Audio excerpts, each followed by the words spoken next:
tal vez exagero si digo que las sociedades, cuando piensan su cambio, piensan en una educación estática, y viceversa, cuando los educadores pensamos nuestro cambio educativo, pensamos en una sociedad relativamente estática.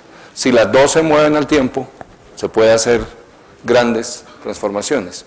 Y creo que me gustaría, pues, que al final de mi exposición, el tema de aprendizaje colectivo, de trabajo en grupo, quede como ubicado, como central en ambos cambios.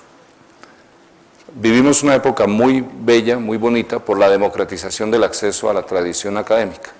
Entonces, hablaré un poco de innovación, un poco de tradición académica, y luego de comportamiento humano, un capitulito sobre motivos y un capitulito sobre reglas. Y si nos va bien, mostraré cómo en la ciudad pues, se hicieron algunos cambios sobre las reglas y tal vez algunos cambios en los motivos.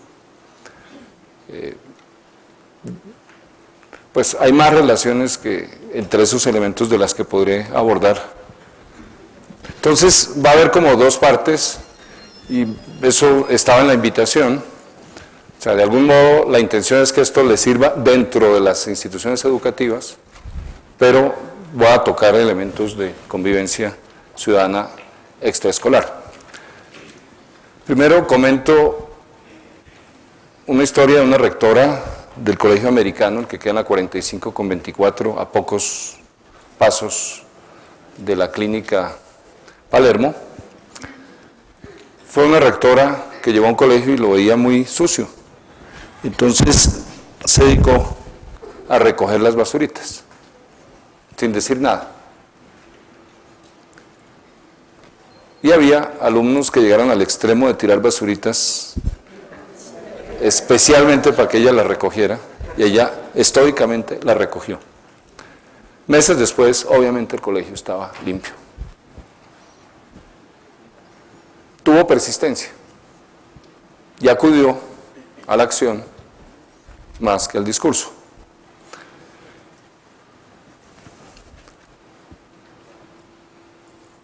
Bien, esta idea ya la expuse, es la de la resonancia. Ustedes saben que la resonancia en física puede servir para tumbar puentes, puede servir para desencadenar enormes procesos. Es como acompasar. Entonces, si acompasamos transformaciones de la sociedad con transformación del sistema educativo, en lenguaje telegráfico actual, patada de burro.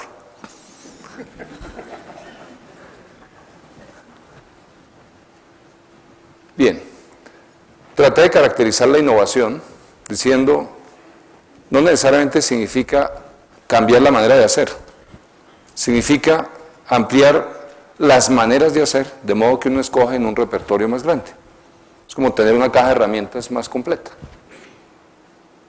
Entonces puede que uno haga algo de innovación, regrese a métodos antiguos, pero ya tiene ampliado el repertorio. Dice, en este caso se me ocurre que podría utilizar tal cosa.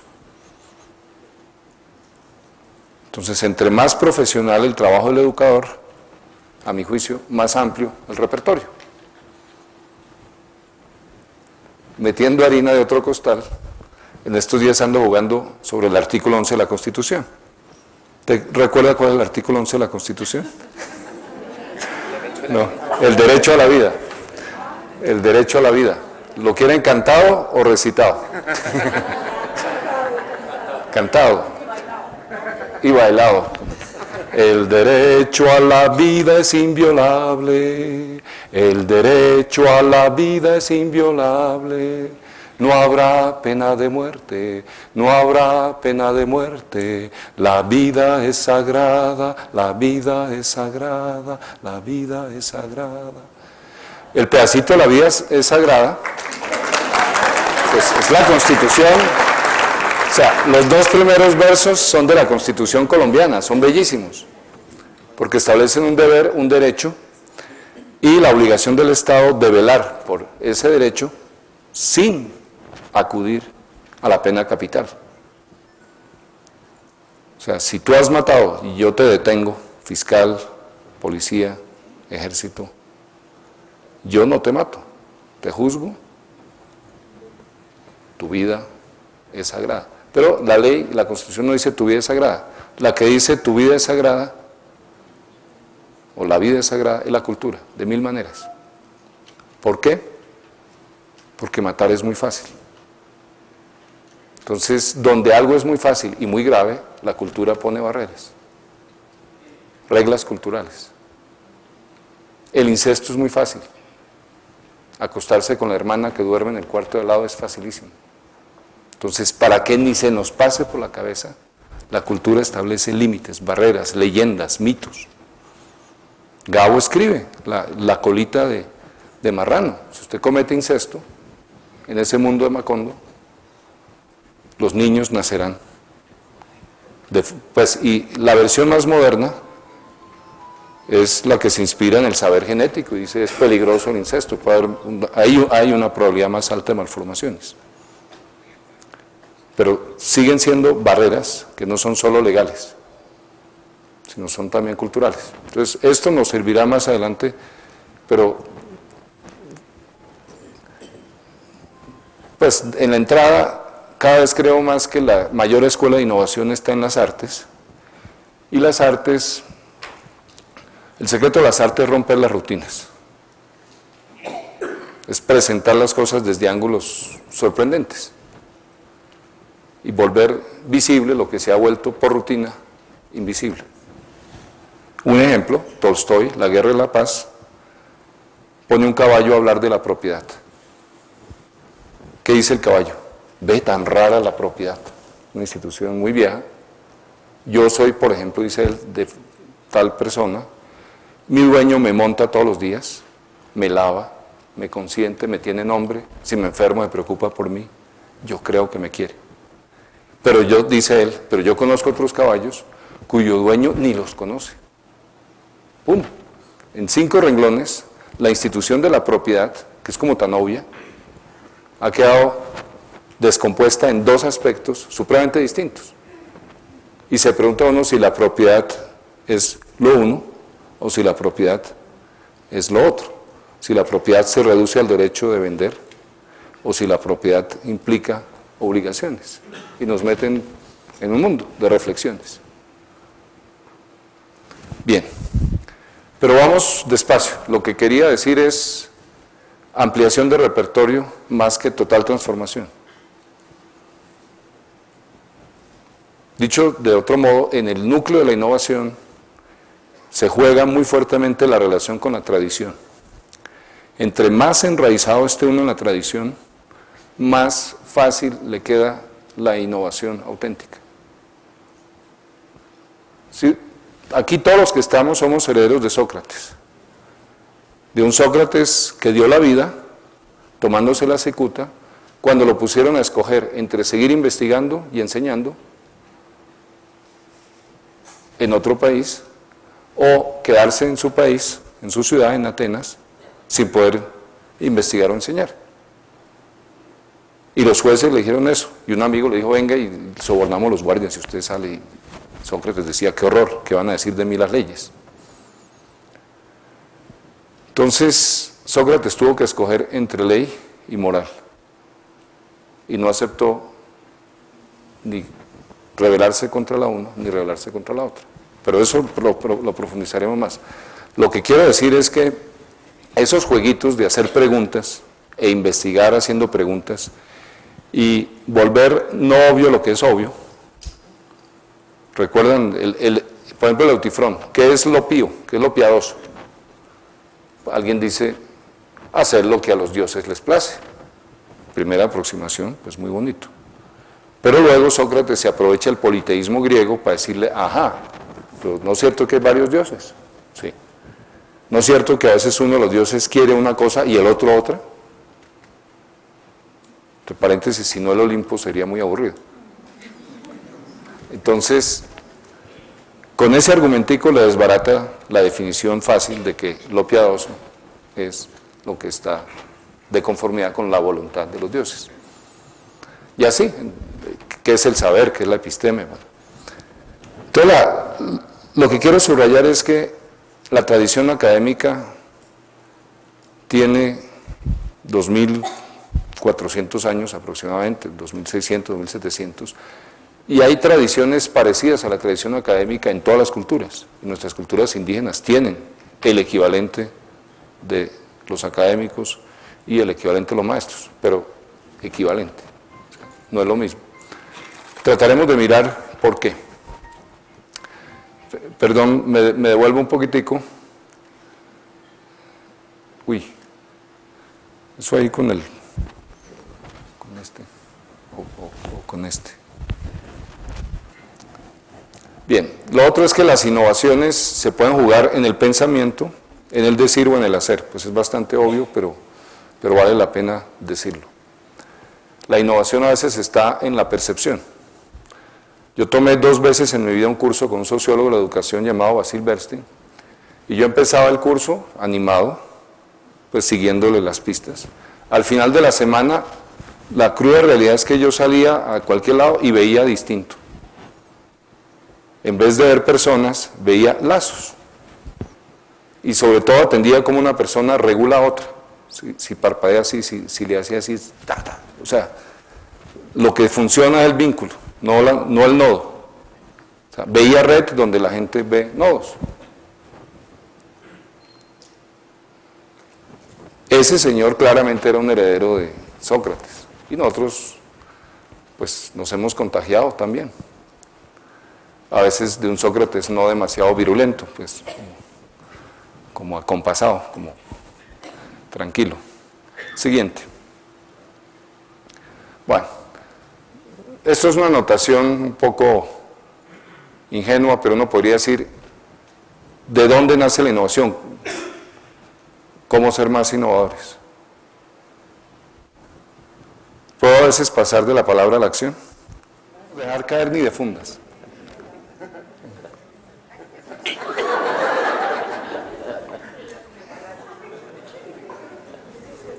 ¿Tiene los ojos cerrados? ¿Está relajado o está muy tenso?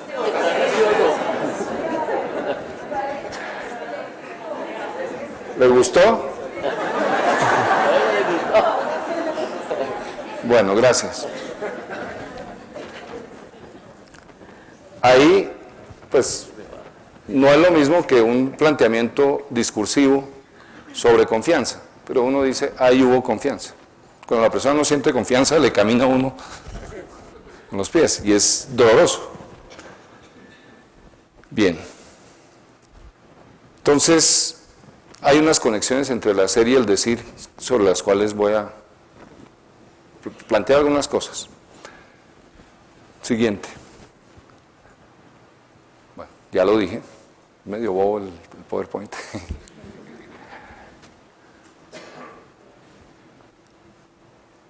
Si a un artista lo encierran en la celda, en una cárcel, pues esto sería una celda infinitamente grande,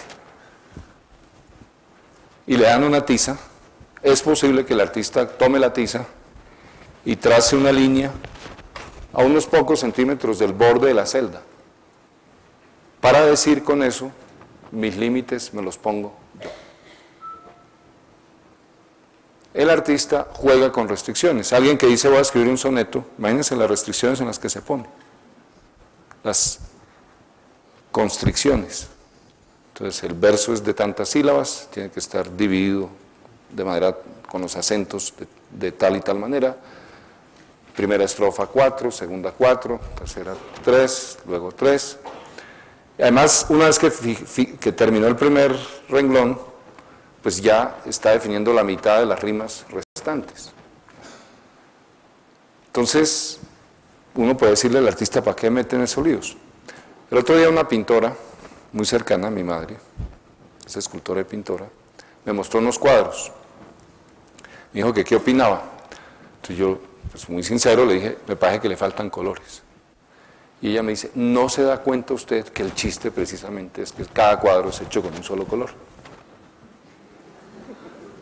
O sea, ella en su libertad se pone restricciones. Ustedes conocen la historia de Frenet. Frenet fue un gran pedagogo que no tenía voz. Imagínense uno con esta calidad de equipo de sonido, pues habría, bueno, sin voz sería gravísimo, pero aún una voz un poco deficiente se compensaría con la calidad del equipo de sonido, pero en la época de él no había esa ayuda.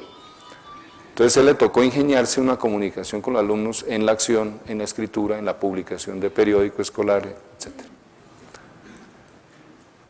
Entonces, de algún modo la innovación tiene que ver con, tengo un montón de restricciones y en vez de sufrir y llorar por las restricciones, me pongo otras más. Entonces, hacía algo en 12 horas, ahora lo voy a hacer igual o mejor en 10 horas. O hacía algo con un grupo de 15 y ahora lo voy a hacer con 20.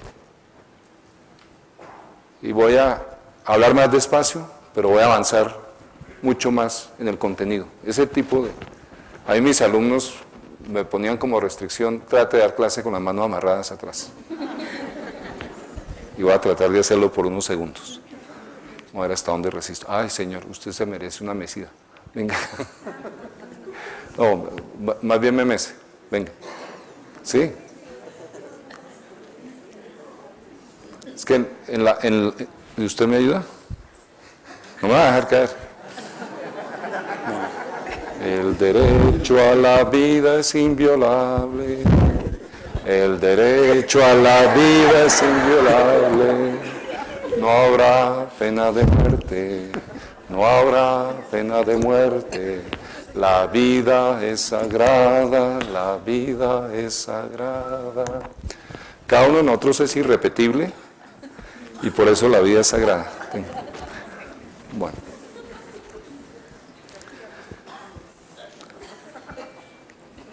Pues lo pensé porque hay un despacio que vamos de afán.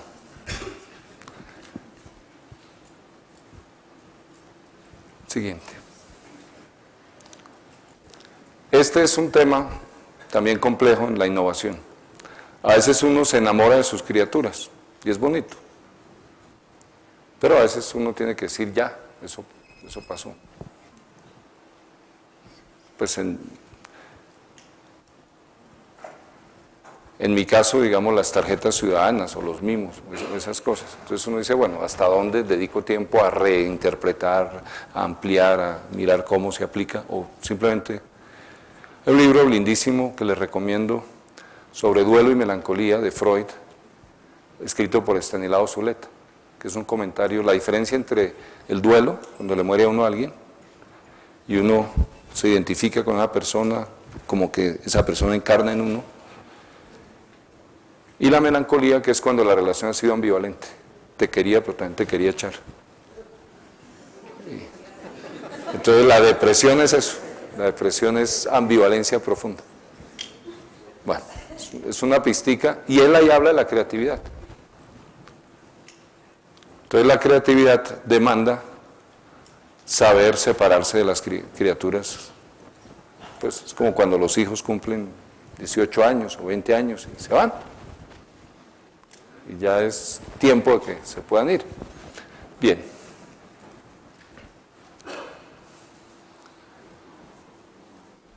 Parte de lo que creo entender cada vez mejor es que el dispositivo básico en la tradición académica, en el cambio tecnológico, en el cambio social, es la representación. Entonces, como primer axioma, todo se nos da vía representaciones. Es muy difícil imaginarse una relación sin lenguaje, sin esquematización, sin selectividad en la percepción, como una relación, estoy solo, pues es lo de la enfermedad del olvido en el maestro Gao. Entonces,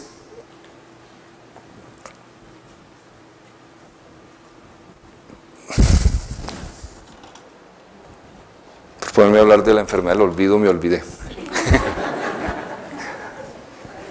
¿En qué iba? La enfermedad del olvido. No, pero antes de la enfermedad del olvido, pues esa ya me dio. La representación. Entonces, ¿qué hace Gao? Cuando cae en el olvido, le pide a alguien, escribe en una hoja, vaca, y le pegamos a la vaca, la letra vaca. Claro que hay un juego obvio. Gao supone que uno se acuerda de leer y escribir. Santana quedó desmemoriado, pero todavía lee y escribe. Entonces, si le ponen los letreros, pues él los lee. O él mismo se dedica a ponerle etiquetas. No, pero más seriamente, representar es esquematizar, es apoyarse en jergas especialmente construidas para algo. Y tenemos representaciones en pedagogía sobre los jóvenes, representaciones sobre nuestro propio trabajo, representaciones sobre cómo es el conocimiento, cómo funciona el conocimiento, representaciones sobre el tema de cómo se motiva la conducta humana. Tenemos representaciones. Y lo típico de las representaciones es genial, y eso se da también en la gestión pública, es, miren, lo que les voy a explicar es mucho más complejo en la realidad, pero a fines de exposición déjenme esquematizar y simplificar el tema de la siguiente manera. Vamos a considerar solo estas 3 dimensiones, sabemos que son muchas más. Y media hora después está todo el mundo metido dentro del juego del lenguaje, creado por el esquema, como si fuera la realidad misma. O sea, entra uno más potentemente a la realidad por esa puerta rarísima de representarla. Ahora, esto no es un tema trivial, esto teológicamente tiene líos de la Madonna. En el Antiguo Testamento estaba prohibido pintar a Dios, representar a Dios. Y la gran fuerza del catolicismo, en su aporte a la academia, fue decir, si quieren dibujen, pinten, pero no vayan a adorar falsas imágenes, o no vayan a adorar imágenes. O sea, no se olviden que el esquema es el esquema, que el esquema no sustituye la realidad. O sea, represente, pero con conciencia crítica de su representación. Y eso fue patada de burro. O sea, siglo XI, siglo XII, nacimiento de las universidades. El encuentro entre la tradición griega, Sócrates y sus discípulos, y la tradición eclesiástica. Entonces, los templos de los judíos no tenían representaciones. Y los católicos sí. Estaba permitido incluso pintar a Dios Padre, Dios Hijo y al Espíritu Santo. Pero ojo, no me vayan a adorar los íconos. Siempre recuerden que el ícono es apenas un ícono. ¿Sí? Entonces, trabajamos con íconos, sabemos que son absolutamente precarios, son aproximaciones, son esquematizaciones, y sin embargo avanzamos con ellas. Siguiente. Bien, esto es un resumen supremamente precario del apéndice de un libro de Umberto Eco que se llama Obra Abierta. Entonces, el apéndice es como 15 páginas. Humberto Eco en alguna declaración dijo, ¿ustedes quieren que yo les hable de creatividad? Todo lo que yo tengo que decir sobre creatividad lo dije en ese artículo, en ese apéndice. Ya no me vuelvan a preguntar sobre ese tema, ahí está. Entonces, ¿el qué se inventa? Se inventa una representación, que es el paraíso con un lenguaje supremamente limitado. Adán y Eva solo conocen como 5 o 6 palabras, y las palabras se dejan asociar. Entonces,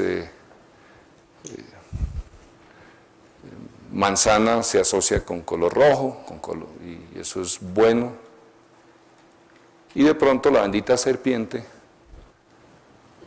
transgrede la clasificación. O sea, todo el mundo está ordenadito, como aquí los buenos, aquí los malos, aquí los adjetivos buenos se aplican obviamente a los objetos buenos. Y todo eso está bien clasificado hasta que aparece una anomalía. Y entonces Adán y Eva descubren que pueden jugar a combinar palabras.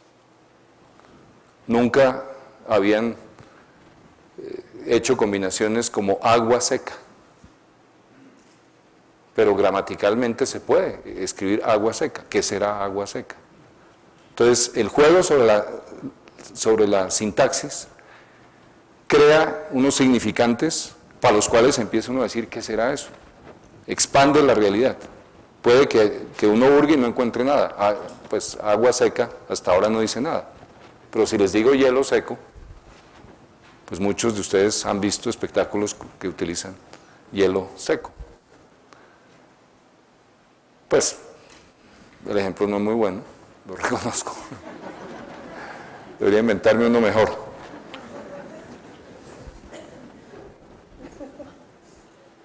Pues, poco el juego es hombre y mujer, es una clasificación fundante en toda cultura, así como bueno y malo, arriba y abajo, esas oposiciones son básicas. Pero en toda cultura, cuando se descubre un ser humano hermafrodita que tiene órganos genitales mixtos, de rasgos de ambos géneros, pues eso desafía la clasificación. Entonces, claro, hay culturas donde eso puede terminar en la hoguera, esa persona, pero en general las culturas más bien construyen todo un mito, todo un cuento para explicar al hermafrodita. Bien, entonces, por decirlo de alguna manera, la independencia entre sintaxis y semántica permite alterar la sintaxis y mirar qué pasa. Díganme 3 palabras. Perro. Casa. Gato. Perro, gato, casa. Ahora,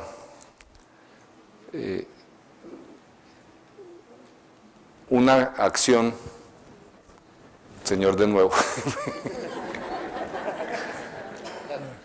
¿Qué? No, venga aquí y juega si es perro, gato o casa.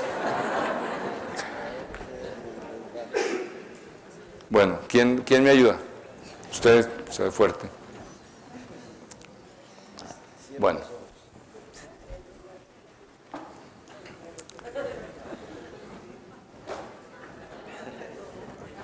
Uy. Mire que el uy provocó la risa. Entonces, perro, casa, gato, uy.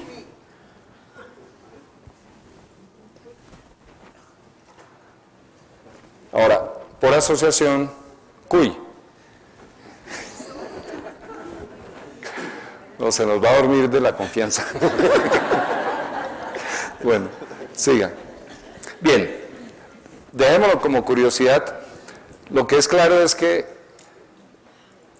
pues terminan Adán y Eva descubriendo la poesía. Porque no es lo mismo decir atardecer a decir atardecer. O sea, hasta las variaciones fonéticas empiezan a contar, hasta la melodía. Y eso porque realidades y lenguaje se dejan trabajar por separado. Poesía significaba en griego, o sea, la palabra equivalente a poesía significaba producción. Y haber descubierto los griegos la escritura les permitió producir poesía. Y producir poesía era como una redundancia, era trabajar el lenguaje. La escritura permite transformar lo que se dice. La escritura permite tomar distancia de lo que se dice. La escritura permite escribir con entusiasmo, luego meter en la nevera y luego mirar como si el escrito fuera de otro. Mirar críticamente y pulir. Bueno, ustedes saben, Gabo, una hoja por día, dele y dele, puliendo el verso. Ahora, Gabo no es solo la fonética, la melodía, cuando lea Gabo. Por andar aquí en la artesanía sobre las palabras y buscando que suenen bonito, va armando un mundo extraordinario allá. Seguramente su propia biografía mostrará que había muchas cosas extraordinarias en su mundo que demandaban un lenguaje enriquecido, un lenguaje particularmente sensible a ciertos matices. Pero la idea muy simple es que usted está innovando porque usted puede jugar con las palabras y usted puede jugar con las cosas, pues simplificando mucho. O sea, usted puede poner juntas palabras, a ver qué pasa, y usted puede poner juntas cosas o animales como el perro y el gato, a ver qué pasa. Bien. Siguiente.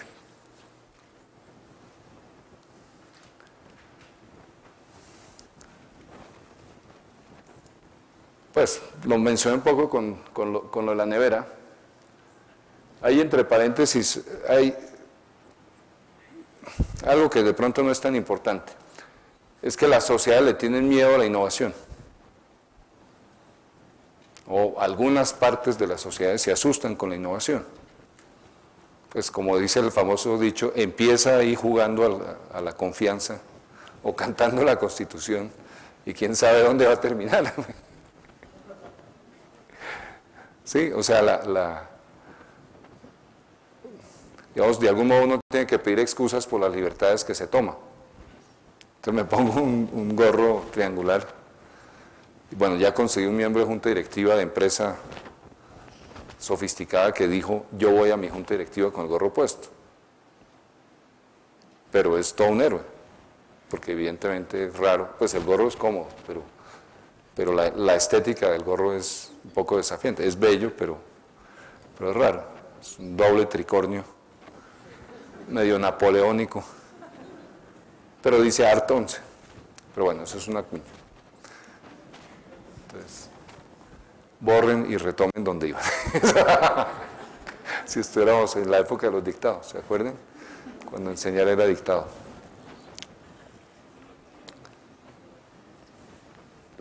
Parte de lo que hacen las sociedades frente a las innovaciones hoy en día es promoverlas, pero también institucionalizarlas, contenerlas y armar concursos, tener jurados, tener críticos, tener publicaciones especializadas en las innovaciones, que le permiten a la sociedad como ir guiando, ir reconociendo tendencias, irlas visibilizando y tal vez también proteger a la sociedad de un exceso de innovación. Vuelvo sobre el ejemplo de lo de Umberto Eco. Está en una obra del propio Umberto Eco, en El nombre de la rosa. ¿Se acuerdan los copistas? Entonces, el gran chiste era, antes de que existiera la imprenta, eran muy útiles personas que copiaban sin entender lo que copiaban. Era clave que copiaran letra por letra, que no fueran a introducir ninguna innovación. Entonces era copia sin entender.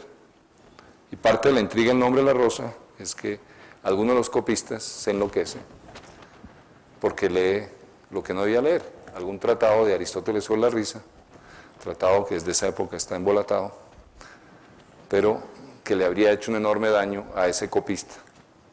Entonces la institución, pues traten de imaginarse en clase diciéndole a los alumnos, mire, no van a entender, solo copien.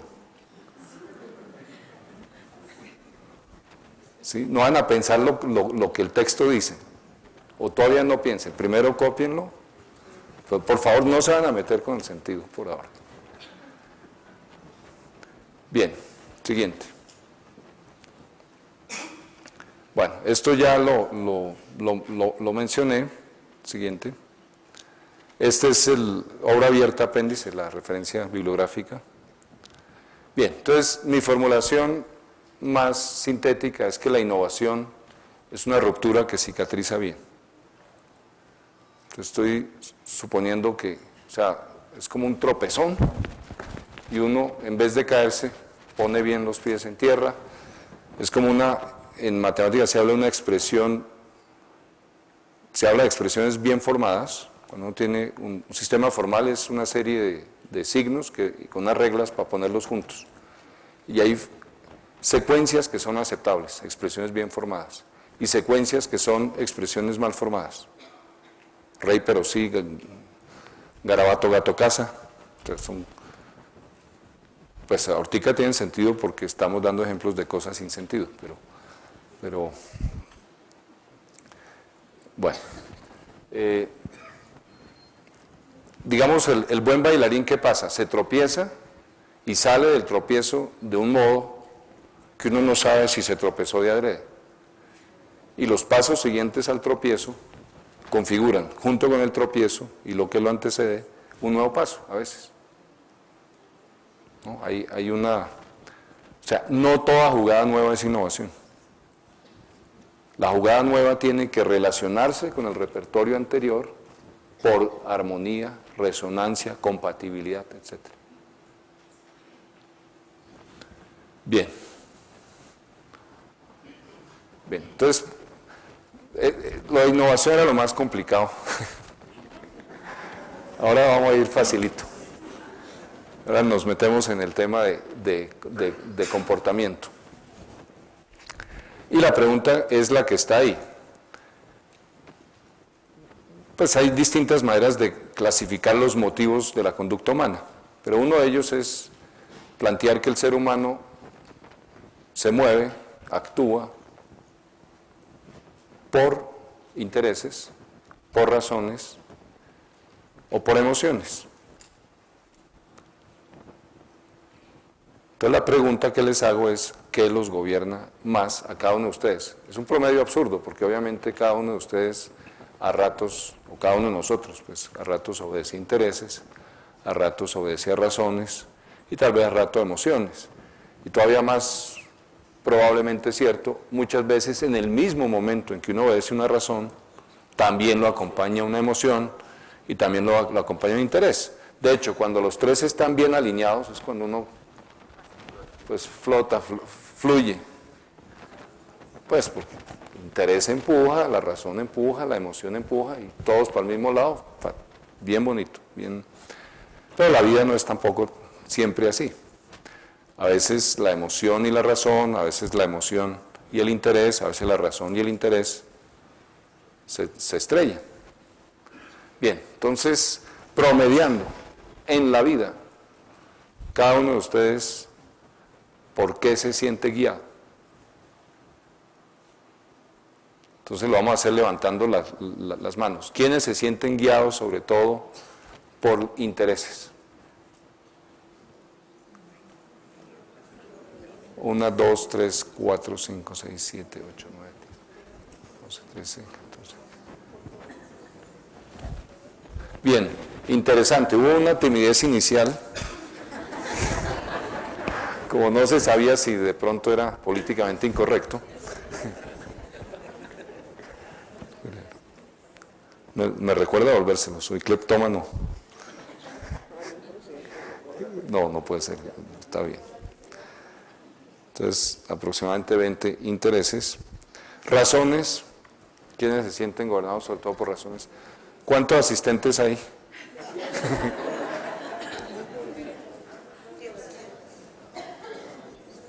$50 por 1, 2, 3. ¿Sí?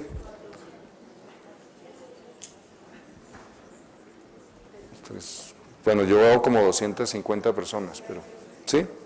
¿Puede ser? Bueno, entonces 250 menos X, donde X es la suma de todos los demás. Y emociones, ¿quiénes se sienten sobre todo gobernados por emociones? 1, 2, 3, 4, 5, 6, 7, 8, 9, 10, 11, 12, 13, 14, 15, 16, 17, 18, 19, 20, 21, 22, 23, 25, 26, 27, 28, 29, 30, 31, 33, 34, 35, 36, 37, 38, 39, 40, 44, 48, 49. Bien, entonces hay aproximadamente entre 100 y 150 personas que dicen razones, 50 que dicen emociones. No, de acuerdo que en la cruda realidad de la vida nos movemos como en un sistema de relevos por la combinación de estas o a veces por un relevo entre ellas, arrancamos una acción por interés, pero luego descubrimos razones o luego es la emoción. Bien, ahora la misma pregunta sobre los colombianos, pues la gente con la que trabajamos. ¿Quiénes creen que el colombiano promedio sobre todo obedece a intereses? ¿Quiénes creen que obedece sobre todo a razones? 1, 2, 3, 4, 5. ¿Quiénes creen que obedece sobre todo a emociones? Allí hay 10, 30, 40, 50, 60, 70, fácilmente 80, entonces me complicaron el análisis. Pero simplificando el análisis, los que estamos aquí somos predominantemente racionales y estamos en una sociedad de interesados y emocionales. Sí. Y si les preguntamos a ellos, siempre las razones predominan. Los adolescentes, en los grupos en que lo he hecho con adolescentes, a veces predomina la emoción. Y entonces es bonito porque en adolescentes ven mucha emoción en ellos mismos y ven emoción en los demás. Entonces el lazo, el vínculo es la emoción. Aquí, pues cuando tantas manos se levantaron en razones, dije, esto es un paraíso para un filósofo. Pero cuando solo 5 manos se levantaron diciendo que los colombianos obedecen sobre todas razones, ahí sí dije, uy, ¿cómo aguantan un filósofo? Entonces, ¿cómo seremos? ¿Cómo nos creemos nosotros o como creemos que son los demás? Una de las cosas que más me trama de las metodologías interactivas y de todo el enfoque de acción comunicativa, de Habermas, y todo eso es el énfasis, y bueno, también en parte a teorías de desarrollo moral, es ese enigma, hasta dónde conviene que me imagine al otro muy parecido a mí, o conviene que mi punto de arranque sea mucha apertura, que sea muy distinto de mí. Si yo soy racional y me imagino al otro interesado, pues puedo decir lo que dice Francisco Gutiérrez sobre los bogotanos. Él pone 2 ejemplos. Él dice, hace 15 años un bogotano era bastante correcto, en promedio, pero pensaba que los demás bogotanos eran tramposos, deshonestos. Entonces, cuando encontraba un bogotano con otro bogotano, por ejemplo, para hacer un negocio, empezaba a decir, bueno, yo actuaría correcto, pero con este hombre me va a tumbar. Entonces, antes de que me tumbe, lo tumbo yo. Entonces, uno puede, hasta cierto punto, degradarse como consecuencia racional de considerar al otro, de por debajear al otro.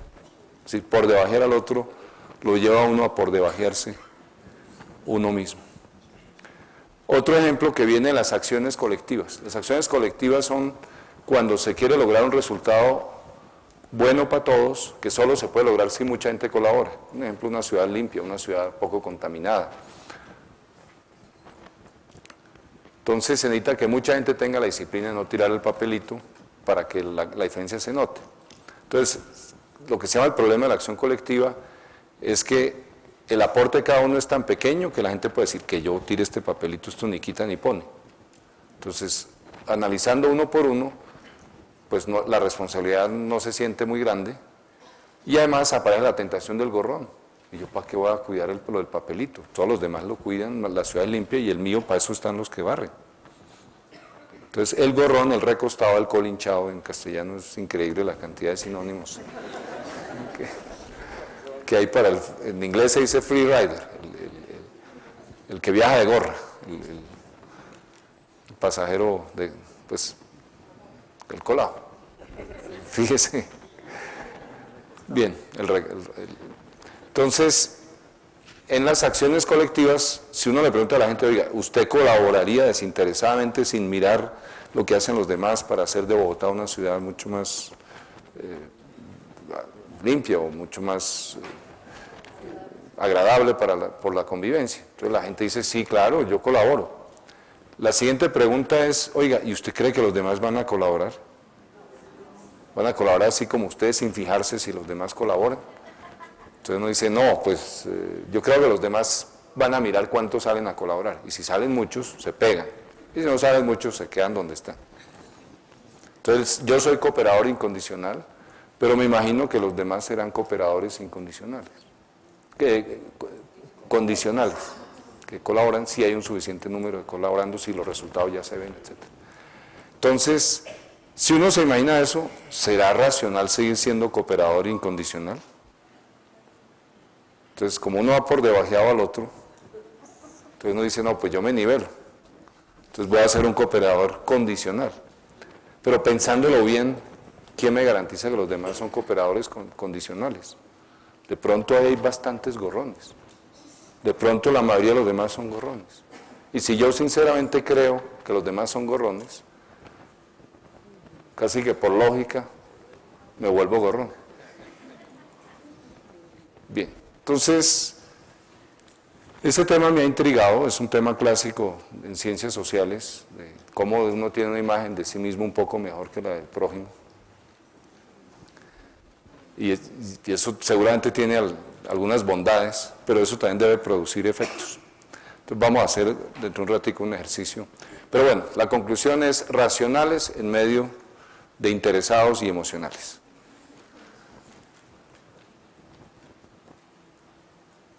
Bien. Siguiente. Tip despacio. Estanislao Zuleta, ya les mencioné ese filósofo colombiano. Escribe en un comentario a un libro de Dostoyevsky, Crimen y Castigo, escribe una frase en los años 70 que fue como un sello para mí. Dice así, o algo así como: si ustedes no quieren tener una sociedad llena de cárceles, atiborradas de presos, tienen que aprender a aguantarse grandes sentimientos de culpa. Pues en literatura de esos años se decía o el policía adentro o el policía afuera. O te das garrote tú mismo o la sociedad te da garrote. Bien, obviamente la cara que hace usted es la misma que hice yo. El menú parecía horrible. O cárcel o culpa es una elección demasiado restringida y triste. Es harto decir que la vida se conduce siguiendo reglas que son... Bueno, pasé sin mencionarlo, es decir, excúsenme, me devuelvo un poquito. Los motivos son como la gasolina de la acción, como la energía de la acción, pero todos entendemos que al salir a actuar se encuentra uno con reglas. O sea, uno puede estar buscando un objetivo, pero hay unas restricciones. Y esas restricciones van a ser de 3 tipos, ahora las veremos. Pero uno no sale a realizar el motivo como en un espacio puro, vacío de restricciones, sino que la sociedad, la personalidad, el sistema jurídico imponen reglas. Entonces, ¿cuál es su mal sueño en la vida?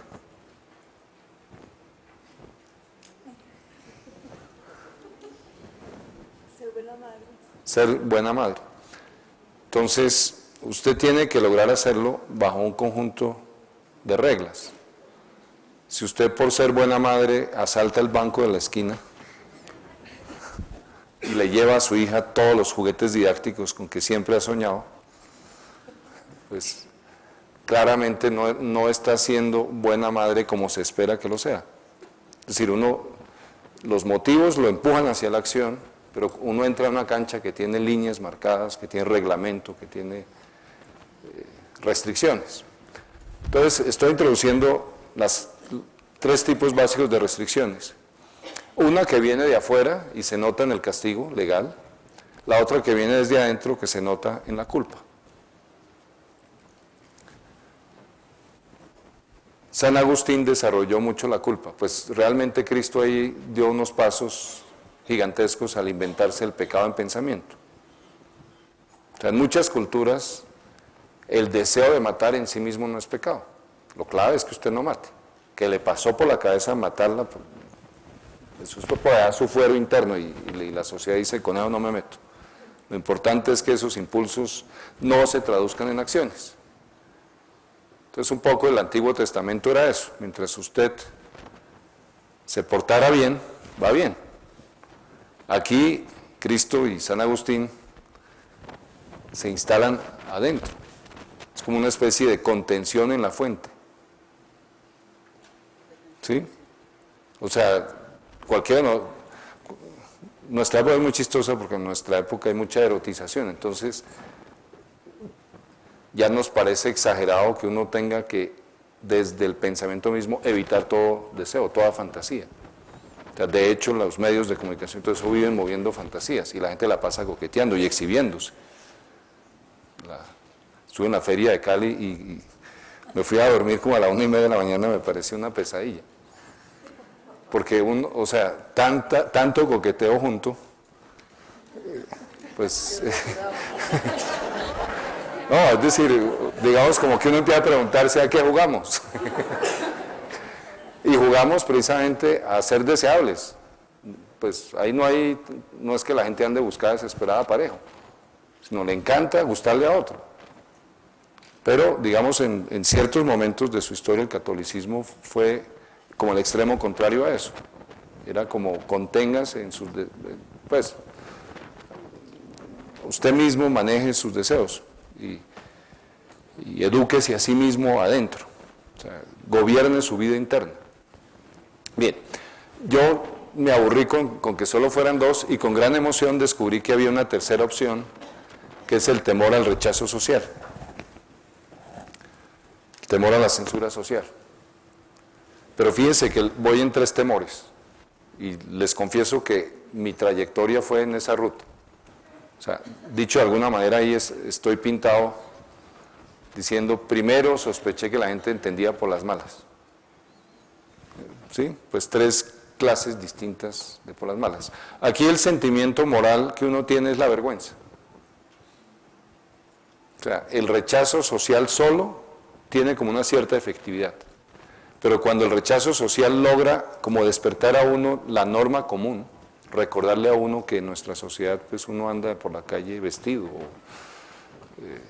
uno no se baja los pantalones ante un auditorio, por más que... Entonces, o sea, yo estaba tranquilo, estudiantes de Bellas Artes, pues habían visto traseros desnudos en su vida, o sea, digamos, yo no sentía problema, pero cuando yo vi al rector de la Universidad de los Andes rasgarse las vestiduras en público, diciendo que era el colmo que un rector de universidad hiciera eso, sí, me rozó la vergüenza. Bien. Entonces ahí, ahora, yo me acuerdo de una tía mía en Australia yendo a tomar té con personas que ella consideraba de clase social un poco superior. Y ella angustiadísima por su inglés y por el inglés del marido, orgullosísima de que mi primo, el hijo de ellos, habla inglés perfecto. Pero hasta temas de, uy, se me derramó un poquito del azúcar fuera del pocillo. Cosas de esas pueden causar en personas sentimientos muy fuertes de vergüenza, de pena, como de minusvalía. Entonces ese es un regulador también existente. O sea, nuestra conducta se matiza, pues ella no va a asaltar el banco para llevarle juegos didácticos a su hija, pues tal vez por temor a la multa o a la cárcel, tal vez por miedo a la culpa que le daría, y tal vez por el rechazo social que sentiría de sus colegas o de su familia, o tal vez las tres cosas concurrentemente. Pero bueno, en mi vida fue maravilloso descubrir que al lado de esto había también otras cosas, como el reconocimiento social. O sea, las normas sociales, si uno las viola, hay rechazo social. Hay gente que por lo menos frunce los ceños, o hay gente que le hace a uno señales claras de desaprobación. Nuestros cuerpos hablan muchas veces como a pesar nuestro, sin que nos demos cuenta. Las actitudes corporales muchas veces dicen lo que estamos sintiendo. O sea, yo podría pues arriesgarme aquí a decir tales y tales están oyendo tranquilamente. Hay unos que dicen, ¿para dónde nos lleva? Esto está como raro. O le he tocado alguna fibra pues dolorosa y de pronto he hablado de cosas de las que no debía hablar. Entonces, hay señales. Pero lo que quiero decir es que las normas sociales también son, pues iba a decir reproducidas, funcionan, son cumplidas, porque hay reconocimiento social por cumplirlas. Entonces, en el trabajo en grupo es clarísimo el tema de que el que hace bien su parte, el que cumple a tiempo, el que entrega bien el pedazo que quedó en aportar, pues recibe reconocimiento social. Ahora, el mecanismo es un poquito más sutil, involucra la confianza. Si uno hace bien la tarea una vez, hay un proceso inductivo, parecido a los procesos cognitivos de inducción, que dice, ah, ella cumplió bien, trajo la tarea bien. Segunda vez que la trajo bien, ¿cómo es su nombre? Laura. Entonces, Laura es cumplida, Laura hace su tarea. Laura la juiciosa. Y, contrariamente al famoso dicho que cría fama y échate a dormir, una vez que Laura cogió fama de cumplida, le toca ser cumplida. Si pasado mañana llega sin la tarea, Laura, ¿qué le pasó? Entonces, el reconocimiento social y la confianza influyen, direccionan el comportamiento. También, en relación a los principios morales, no solo generan culpa cuando uno los viola, sino también, siguiente, gracias, genera una de estas dos cosas, placer, aunque hay dos filósofos que me han cuestionado mucho, diciéndome, Antanas, eso de ser moral por el placer de ser moral es casi inmoral. O sea, eso del adolescente que dice, buena esa, que se aplaude y dice, buena esa. Pero yo reivindico, soy un poquito hedonista, entonces reivindico las formas más zanahorias de placer. Es decir, sentirse uno feliz porque algo le salió bien, porque fue coherente, aunque fuera un ratico en la vida, vale. También está el sentido de obligación moral, no, todavía no. Gracias. Es la voz del deber, el sentido del deber, que es distinto a la culpa. Es decir, uno racionalmente se dice, debería yo esta mañana haber enderezado bien o haber preguntado cómo enderezar bien un candelabro que doblé. Todavía estaba en una iglesia y no doblé, sino me parece que alguien dobló un candelabro. O sea, encontré un candelabro doblado, no sabe. Bueno, entonces como ven, soy propicio a la culpa. Bien, y siguiente, uno puede obedecer la ley por admiración por la ley o porque moralmente siente la obligación de cumplir las leyes en general, aún las leyes con las cuales está en desacuerdo. Y acepta uno, es como desdoblarse, esto es una ley vigente, entonces la cumplo, pero como ciudadano no me gusta esa ley, entonces mando una carta a la prensa, participo en debates públicos, me organizo, hago lobby, elijo, me hago elegir para cambiar esa ley, pero mientras tanto la cumplo. Ahora, en algunas condiciones muy, muy graves, donde toda esa tarea de transformar la ley resultó imposible, entonces hago desobediencia civil. Pero, pues no voy a repasar aquí las condiciones, pero, o sea, no cualquier desobediencia a la ley es desobediencia civil. Uno tiene que haber hecho el esfuerzo públicamente de cambiarla por vía democrática, haber fracasado en eso, haber sido obstaculizado de manera moralmente cuestionable en esa tarea, hacerlo con disposición a aceptar el castigo. O sea, si alguien dice, yo no voy a pagar mis impuestos en protesta por tal cosa, y llegan y le hacen el juicio de lanzamiento y le quitan el apartamento y dice, ah, no, ¿cómo es eso? Pues no ha entendido bien en qué consiste la desobediencia civil. Es como, asumo claramente, pues es Gandhi llevando sal y diciendo, ustedes ingleses nos prohibieron explotar la sal, lo acabo de hacer y vengo acá a que me tome preso. En un municipio norteamericano prohibieron reuniones de más de 6 personas. Los activistas de derechos civiles empezaron a viajar en flota a ese municipio. ¿Y qué hacían? El protocolo era elementalísimo. Se bajaban de la flota y llamaban al policía y decían, mire, cuéntenos. Acabamos de llegar 12, 15, 20, 7. ¿Cuál es su deber? Encerrarnos. Bueno, ciérrenos. Pónganos las esposas, hasta que explotaron la capacidad carcelaria y, pues, digamos, le tocó al alcalde derogar la medida porque la gente desobedeció y dijo, castígueme, castígueme, castígueme. Bien, entonces ahora, pues podría hacer varios comentarios. Sócrates muere por la tensión entre estas dos cosas. En Colombia tal vez 17.000 personas mueren por la tensión entre estas dos cosas. O sea, la regulación cultural y la regulación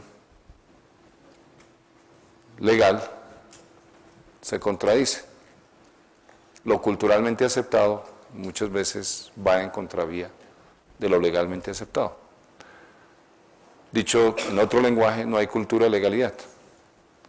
No hay suficiente armonía entre cultura y ley. Pero bueno, volveremos sobre eso. ¿Les puedo hacer la pregunta de a cuál de las 6 casillas obedecen ustedes más?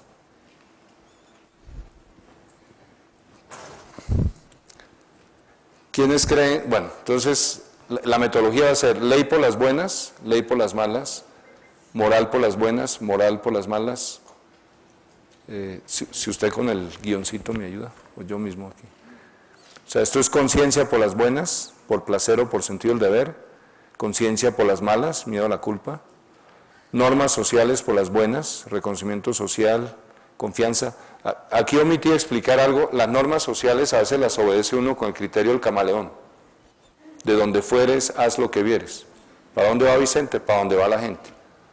Entonces, pues dependiendo de las normas, está bien. Pues si yo voy a los llanos y allá toman desayuno a las 9 de la mañana y tintico a las 5 de la madrugada, pues ponerme a desbarajustar eso es descortés por lo menos. Entonces me adapto y esa adaptación no es grave. Pero si yo voy a una comuna en la cual hay sicarios y entonces los sicarios matan, y entonces a mí por pena, o sea, pues tampoco, ¿no? Entonces el camaleonismo cultural tiene límites.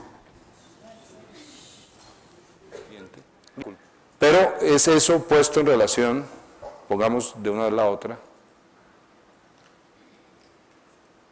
con escritura y representación gráfica. Un poco lo que había mencionado de las representaciones.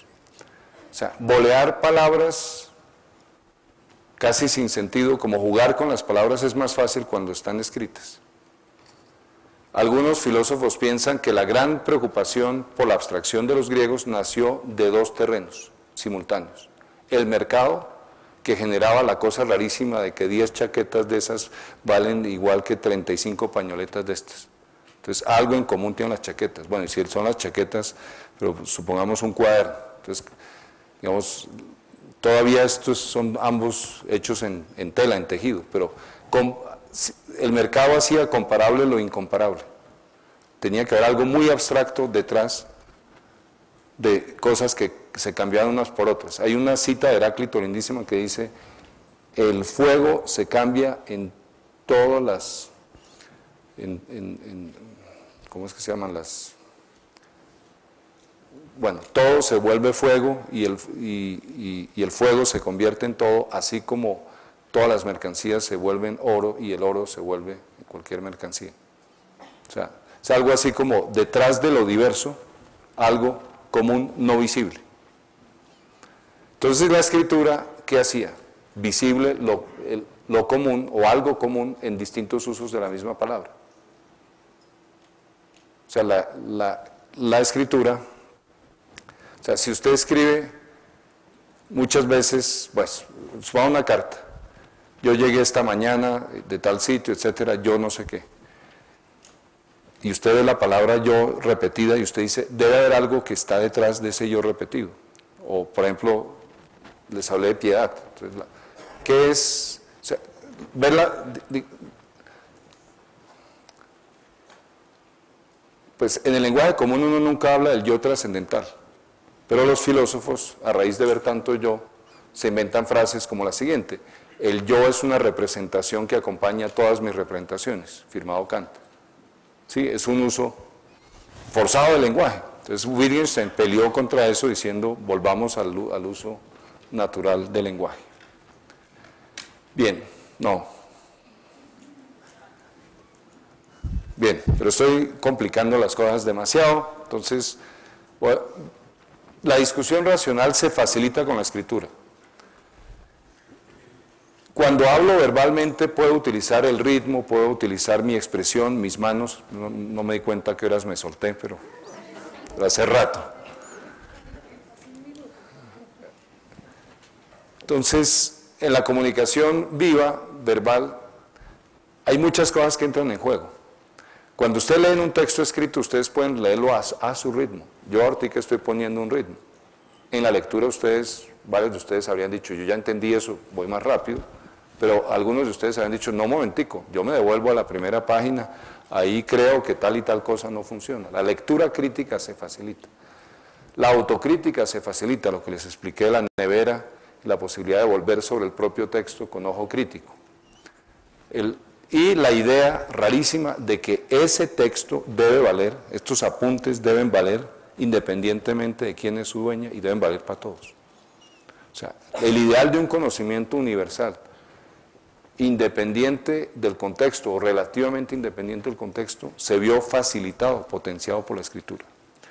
Pero, siendo más superficial, lo clave es que discusión racional, contextos de por medio, es más fértil, más eficiente, más eficaz.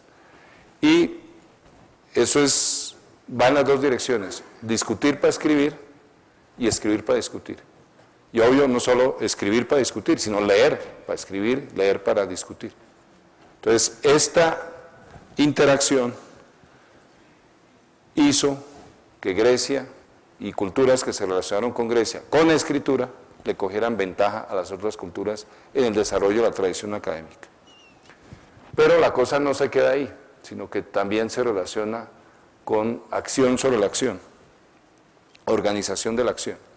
La mayoría de las acciones humanas son un poco como el respirar. Uno no toma decisiones para respirar. Claro, uno excepcionalmente puede decidir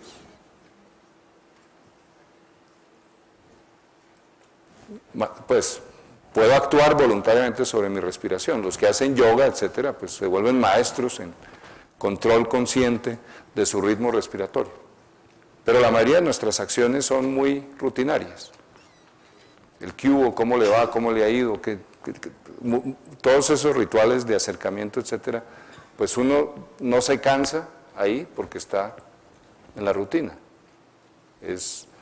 O sea, es como, pues si ustedes han ido a las emisoras de radio, pues mientras pasan las cuñas la gente descansa o tiene lo que llaman la cortinilla, entonces manda la cortinilla es la misma todos los días, entonces la mandan, la ponen y está uno, o sea, realmente pues está uno ahí, pero no está creando un nuevo significado, un nuevo sentido.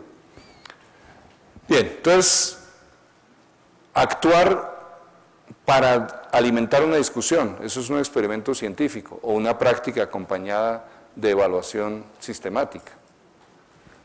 Discutir para planear la acción, eso es lo que se hace cuando se diseña un experimento, cuando se diseña una transformación institucional, etc. Entonces, este triangulito es endiabladamente potente. Al comienzo, este lado se separaba mucho de la acción. Molestando suelo decir que las universidades, en los cementerios suele haber un letrero que dice, hasta aquí llegan las vanidades del mundo. En la universidad debería haber un letrero que dijera, al entrar aquí queda aplazada la acción. Pues para no decir no hay a actuar, sin pensar primero, sin discutir, sin diseñar, sin especificar, sin prever, sin anticipar. Hay la bellísima frase de Marx que dice, él compara la abeja y el arquitecto. Entonces dice, el peor de los arquitectos, pues obvio, las colmenas son una maravilla y pueden hacer morir de la envidia a cualquier arquitecto. Pero la enorme diferencia entre el peor arquitecto y la mejor de las abejas es que el arquitecto anticipa de manera activa lo que va a construir y no lo tiene programado genéticamente, no lo tiene cerrado, sino lo tiene abierto. O sea, puede haberse construido siempre cierta forma y el arquitecto puede proponer otra forma. Bien, entonces este esquema es un intento de caracterizar la tradición académica. A esto hay que añadirle la especialización, eso que en Aristóteles es clarísimo. Vamos a hablar esta vez del ser en tanto que ser, vamos a hablar del bien común, o sea, no hablar de todo al tiempo, la especialización. Pero también hay momentos de interdisciplinaridad, de cruce de discursos de estos que estaban separados y que fértilmente entroncan. Bien. De algún modo, cuando ustedes se proponen ser innovadores en educación, lo que hacen es elevar ese triangulito al cuadrado, por llamarlo de alguna manera. Es decir, le piden a esa tradición que vuelva sobre sí misma crítica y activamente para transformarse. Y lo bonito es que las sociedades contemporáneas tienden a transformarse cada vez más bajo la influencia de esto. O sea, si ustedes miran los mecanismos de participación ciudadana, lo que piden es que los ciudadanos expresen sus intereses y sus emociones, pero sobre todo que tengan la capacidad de formular razones y evaluar razones, e ir entretejiendo vía razones el plan de desarrollo del municipio, el plan de desarrollo del departamento, el plan de desarrollo del país. Siguiente. Tarjetas ciudadanas. Esta no la volvería a hacer, porque es rojo y el rojo en fútbol, la tarjeta roja en fútbol es fuera. Y en el circo romano esto es muerta. Entonces, pues son signos apenas, pero son signos dramáticos. En mi segunda alcaldía intenté hacer un signo, se me fue la mano para otro lado, que era este signo, que era un signo de interrogación, con la frase, ¿qué nos pasa? Eso es tomado la terapia de pareja. Terapia de pareja nunca digas, es que ella me está celando, no. Algo nos pasa aquí, en ti o en mí o en la relación que hay entre los dos, aquí, entre los dos, en medio, algo nos afecta, etc. Entonces se me fue la mano, era demasiado abstracto. Ahora estamos pensando, bueno, pero es harina de otro costal. Bien, entonces, pues ¿cómo funciona eso? Lo describo con una anécdota. Entre alcaldía y alcaldía, un día, y hasta donde me consta y soy consciente y creo que puedo ser bastante asertivo en eso, un día manejé sin cinturón de seguridad. Paré en un semáforo y un taxista me hacía así. Y yo pensé que me estaba juzgando toda la alcaldía. Entonces debía hacer cara como de triste. Entonces él me hizo inmediatamente señas que el cinturón. Yo me miré y ahí mismo hice un gesto de vergüenza, me tapé la frente y rápidamente pues, cogí el cinturón y me lo puse. Y con algo de susto volteé a mirar hacia el taxista.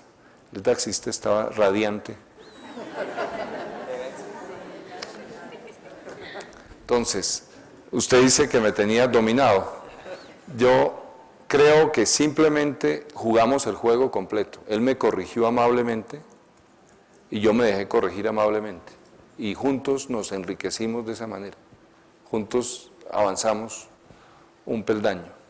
Siguiente. Creo que le va a dar la razón. Quiero contarle dos articulitos, dos punticos de Carreño. En uno dice Carreño que si uno va por una acera y viene alguien de condición social superior, signifique lo que signifique eso. Hoy en día eso ha perdido sentido, pero en esa época seguramente reflejaba diferencias económicas, sociales y posiblemente étnicas. O sea, Colombia llegó a tener un vocabulario absolutamente dramático para distinguir grados de mestizaje, tercerones, cuarterones, etc. O sea, una jerga especializada en eso. Entonces ya nos miramos, ya no bajamos la mirada. Decía Carreño que había que bajar la mirada, no bajamos la mirada. O sea, hay mucha desigualdad, pero filosóficamente sabemos que cada uno de nosotros es un sujeto moral, un sujeto legal, un sujeto cultural, con la misma dignidad del otro. Otro ejemplo de Carreño. Está un grupo de hombres, dice Carreño, hablando de un tema serio y se acerca una mujer. Por cortesía con la mujer hay que pasar a hablar de un tema más liviano. Pues sí, hoy ni con los niños pasa eso. Entonces, hay una transformación muy fuerte. Entonces, recapitulando, ¿qué diría? Pues no hubo tiempo para desarrollar algunos aspectos. La tradición académica está transformando la manera en que nos relacionamos muy fuertemente. Yo recibí un curso prematrimonial hace 30 años, 33 años, en que todavía me dijeron, nos dijeron a mi futura esposa y a mí, que ella debería ser mía, entre comillas, cuando a mí me diera la gana. Perdónenme la caricatura. Obvio que cualquier experiencia de la sexualidad, como lenguaje, como comunicación, que exige como una de sus condiciones absolutamente básicas reciprocidad y sinceridad, pues choca con eso. O sea, yo no me imagino a ninguna de las mujeres aquí presentes diciendo, no, eso es así. O sea, hay un respeto al deseo del otro. Mi deseo no puede imponerse a la ausencia de deseo del otro. O sea, y eso, entonces lo que quiero es terminar diciendo, bueno, vivimos una época particularmente bonita. Si tuviéramos máquinas del tiempo, viajar 50 años atrás o 100 años atrás, regresaríamos muy felices a ver esta realidad. También hemos educado nuestra mirada. Este es un salón bellísimo. Aquí hay algo como un hilo que quedó colgado.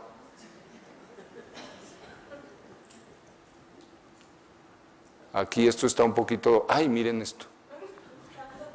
Ese es un gancho. Eso está bien, pero esto claramente no está bien. Claro. Entonces, lo adivinó. Yo fui educado, y es parte de la modernidad, en detectar estas cosas con enorme facilidad. Y lo hice y me entrené también en eso, que llegué al punto, seguramente, de hacerme a mí mismo y hacer a otra gente bastante infeliz, porque era capaz de ver el error de ortografía en la tarea que me entregaba el estudiante del primer vistazo. No la buena idea, no lo que aportaba, no al esfuerzo, no al resultado, no las... Entonces, a veces compraba un marcador amarillo y decía, primero subrayo las 3 mejores ideas del trabajo del estudiante y después, si me quedan ganas, pues miro los defectos. Y tengo el ojo así, acá de que puedo apuntar ciegamente y decir, eso está un poquito torcido, que un gancho que... Este gancho sí es legítimo, este es el propio, pero... Entonces, digamos, la posibilidad de educar la propia mirada y la necesidad en países como el nuestro, o sea, en un país donde casi todo funciona bastante bien, entonces entrenar por lo menos al administrador del edificio en ver defectos, pues es muy útil, para que la sala esté intacta y completa. Pero tal vez nosotros nos merezcamos, tengamos el derecho de celebrar lo bonito de lo que logramos. Uf. Bueno, siguiente por si acaso. Sí hay otras, pero no las vamos a mirar. Y ahora sí, aquí, dice. Porque de todos los logros recientes, el que más valoro es el aumento del respeto a la vida. Entonces, pues, de nuevo, en educación, eso significa personalización, capacidad de hacerle seguimiento, monitoreo a los aprendizajes de cada estudiante por separado, capacidad de relacionarse uno con estudiantes. Tal vez termino contándoles una historia con un profesor de filosofía. Yo estaba en grado 10º, dormí en casa de un amigo, dejó el radio prendido, yo nunca había intentado dormir con radio prendido, conclusión, no dormí. Segundo, mi amigo tenía una ficha azul que decía Love Depression, una cosa psicodélica ahí, entonces cada vez que abría los ojos por la noche veía depresión de amor, una cosa muy inspiradora. Y andaba enamorado de una muchacha que iba en el mismo paseo, nos fuimos en buses a las 5 de la mañana, me senté al lado de ella, y bueno, ahí hubo como chantaje afectivo de mi lado, traté de que se compadeciera de mí. La peor torpeza que uno puede hacer en el terreno del amor. todo caso, en algún momento estaba yo llorando, levanto la cabeza y se había bajado la gente del bus. Estaba yo solo. Entonces dije, me bajo yo también, pero estaba como molesto, como angustiado, como abandonado. Entonces dije, voy a correr 100 metros por un prado que había así como en pendiente. Y empecé a correr los 100 metros y me caí y caí en un charco de barro. Salí disparado, corrí 12 kilómetros, como 3 horas y media y por la montaña en línea recta. Los compañeros trataron de alcanzarme, pero no pudieron. Saltaba yo con mayor decisión unos huecos, unas chambas que había ahí. Y bueno, afortunadamente la operadora de Telecom me adoptó, me permitió hacer una llamada gratis al colegio a reportarme, pues yo ya me había calmado. Y como 2 horas después de haber llegado al pueblo, llegó el bus del colegio con el profesor, me recogió, se llama John Landaburu, es un lingüista, recientemente recibió la nacionalidad colombiana, es el ser humano que más lenguas indígenas colombianas conoce. Pero en ese momento era profesor de filosofía en el liceo donde estudiaba yo. Y me recogió, me escuchó, me preguntó, me averiguó, le conté, me desahogué, me consoló. Y después me dijo, por lo que hizo, mañana voy a pedir que lo expulse del colegio 2 días. Entonces, fui castigado con amor. Y cada vez que pienso en la cárcel y en esa primera casilla, que de todos modos juega un papel, algún papel juega, uno podría decir todavía juega algún papel, por un tiempo jugará un papel, uno frente a esa casilla, uno quisiera decir, si cada persona que fuera castigada en un marco de pedagogía y de amor, pues tal vez el castigo podría servir. Parte de la gente que castigamos se resiente, nos odia, se excluye. Incluso parte de la gente que avergonzamos, eso lo descubrí, a veces se siente tan avergonzada que dice, no, es la última vez que me dejo avergonzar. La próxima vez que usted me haga así, yo... Pues, no pasó con las tarjetas. Había mucho susto en el equipo de alcaldía que alguien matara a alguien por mostrarle la tarjeta. No pasó, pero la otra cosa más bonita es que en palabras, en puñetazos y en plomo suele haber escaladas. Y parte de la magia bonita de la tarjeta es que es suficientemente ridículo que uno responda con tarjeta roja. O sea, si usted me manda un tarjetazo, yo le mando 2. Es ridículo. Entonces, como que la escalada estaba excluida por el dispositivo colocado. Bien, espero que hayan visto la conexión como entre distintas representaciones y la conexión entre el trabajo del aula y el cambio en la ciudad.